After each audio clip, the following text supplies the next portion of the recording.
अस्सलाम वालेकुम नाज़रीन, आप देख रहे हैं मीम टीवी की स्पेशल रिपोर्ट। मैं हूं हबीब उमर। चंद्रपुरी कॉलोनी एलबी नगर के करीब एक दीवार गिरने से 3 मजदूरों की मौत हो जाती है। 19 साला वासु, 22 साला रामू और 52 साला वीरैया।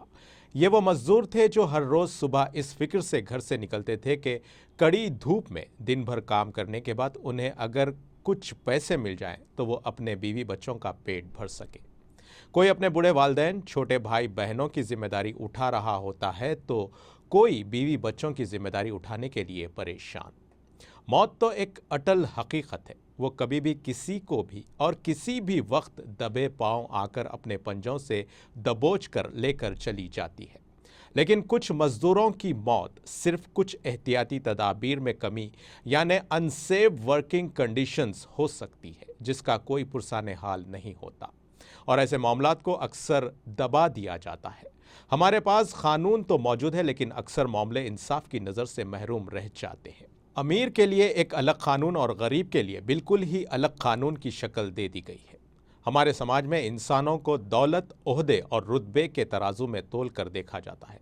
अब जिन मजदूरों की मौत वाक़ हो गई, उनके अफराद ख़ानदान के पुरसाने हाल कौन होंगे, ये भी एक बड़ा सवालिया निशान है।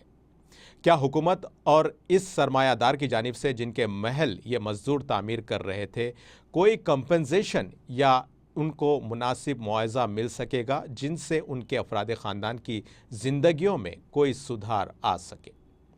जिनकी मौत थी वो तो मर चुके हैं, लेकिन आइए देखते हैं हमारे समाज में हमारे बीच ऐसे इंसान भी मौजूद हैं जो जिंदा तो हैं, लेकिन जिंदा रहते हुए भी वो रोज़ सुबह से रात तक तिल तिल मरते चले जाते हैं, हर वक्त घुटन में मुब्तला रहते हैं। और ऐसे बेबस और लाचार इंसानों का जिक्र मीडिया में उसी वक्त होता है जब वो किसी भयानक और जानलेवा हादसे का शिकार होकर अपनी जिंदगियों से हाथ धो बैठते हैं।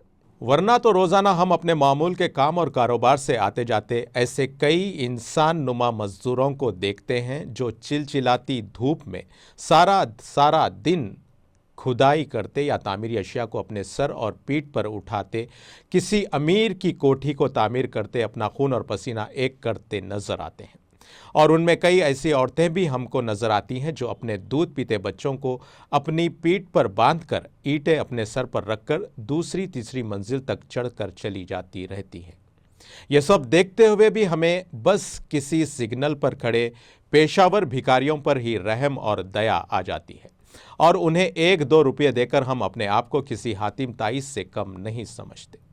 एक मजदूर के लिए हमारे मुल्क हिंदुस्तान में बढ़ती बेरोजगारी, फिर ऊपर से दिन भर मेहनत मजदूरी करने के बावजूद इतनी कम मजदूरी कि जिससे पूरे ख़ानदान का पेट भरना भी किसी चैलेंज से कम नहीं, फिर उसके साथ बच्चों की तालीम, बढ़ती महंगाई, बीमारियों में दवाखानों के आसमान को छूते बिल्स, जिसे देखकर किसी के भी पैरों से ज़मीन खिसक सकती है। रोटी, तालीम और सेहत, ये हर एक फ़र्द और हर ख़ानदान की बुनियादी ज़रूरियात में शामिल है और उसकी ज़िम्मेदारी हुकूमत पर है। लेकिन इंसान के पेट भरने के लिए हुकूमत की जानिब से राशन शॉप से जो चावल वगैरह सप्लाई किए जाते हैं, वो इंसान तो छोड़िए किसी जानवर के लिए भी मुनासिब नहीं। तालीम के नाम पर जो सरकारी स्कूल्स हैं, इन स्कूल्स का कोई पुरसाने हाल नहीं है। और सेहत के नाम पर जो सरकारी दवाखाने हैं, वो किसी मुर्दे खाने से कम नहीं।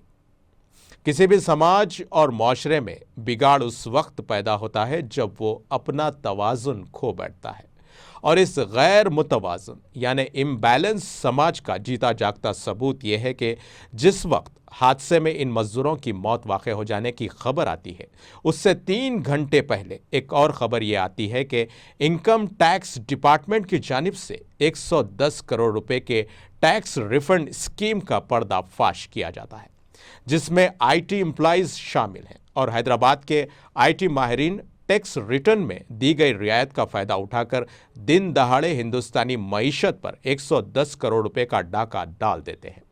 एक तरफ हम हमारे मुल्क हिंदुस्तान में रोज़ अपने ख़ानदान के पेट भरने, बच्चों की बेहतर तालीम और बेहतर सेहत पर बहस करते बैठते हैं, दूसरी तरफ एक मजदूर चिलचिलाती धूप में सुबह से शाम तक मेहनत मजदूरी करके 500 या 700 रुपये कमाने की फिक्र में घुटता रहता है।